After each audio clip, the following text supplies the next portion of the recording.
The 4-meter statue of South Africa's former Prime Minister Barry Hertzog was taken down on the 22nd of November 2013 at the front lawns of the Union Buildings in Pretoria. Hertzog was a Boer general during the Second Anglo-Boer War and Prime Minister of the Union of South Africa from 1924 to 1939. An advocate of Afrikaner nationalism, Hertzog gave South Africa its old flag, made Afrikaans an official language, promoted apartheid, and affirmed the equality of British and Afrikaner rights.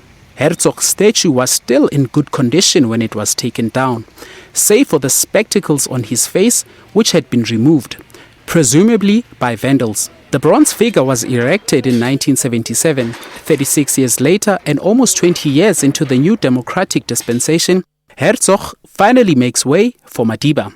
The towering 9-meter bronze-plated structure commissioned by the National Heritage Council depicts Madiba with his signature smile, an open arm pose, and one leg slightly extended back. The gigantic statue, with an estimated value of 8 million rands, captures Madiba as he looked about 10 years after his election as South Africa's first democratic president. The brief to sculptors Andre Prinsloo and Ruhan Janssen van Vieren was to simply humanize a figure so revered the world over. He is perhaps the most famous man in the world. So his face is one of the most famous faces in the world. And when you consider that the apartheid regime banned even his face from being shown for all those years, so much did they fear his visual image that it's very important that when we depict him, he will be in people's memories as accurately as possible. So the smile, the eyes, everything about him that says this is Madiba, we had to make sure was part of this. And yet to convey his strength as well. This was an ex-boxer, a revolutionary and everything, but we didn't want to have, and our advice to the ministry is, let's not do this. Let's rather have a pose which is father of the nation, reconciliation, which speaks, if you like, to a statesman. And is welcoming to all and says nation. The statue, the largest in the world of Madiba, was cast in 4 foundries, 2 of them being in Cape Town where it was initially assembled. Sculptors Andre and Prinsloo have in the past worked together on sculptures of Chief Langalibalile Dube and Dr. Abdullah Abdurrahman. We sculpted the sculpture in pieces, in sections, so to see it assembled like this, and it actually works, and it's got a good sense of balance, and the portrait is reasonably good.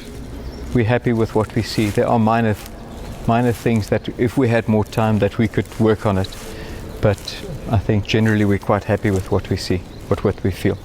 We're particularly happy with the stance, with the motion that the sculpture, it's already, although it's standing, it's still got movement in it, and it's got a motion, a forward movement. Quite enjoy that. Before transportation, the statue was first disassembled in 3 sections: the head, the midsection, and the arms. After that process, the 3 sections were then loaded on a flatbed truck for transportation. And as the world mourned the passing of the global icon last week, the bronze-plated artwork spent hours on the road, traveling from Cape Town to the lawns of the Union Buildings in Pretoria, in time for today's unveiling. The statue is not the first such honor for Madiba, or the last. Speaking during the unveiling of his statue in Parliament Square in London in 2007, Nelson Mandela had this to say about the monument. Though this statue is of one man, it should in actual fact symbolize all those who have resisted oppression, especially in my country.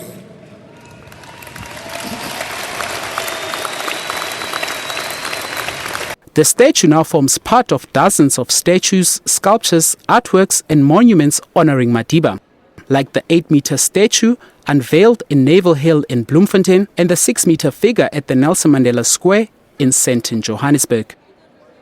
The Union Buildings has for many years been a symbol of white minority rule, but with the new statue of Madiba to grace the front lawns of this historical site, it is hoped our statehood and our common democratic citizenship will be reinforced. Dumiso Mashaba, SABC News.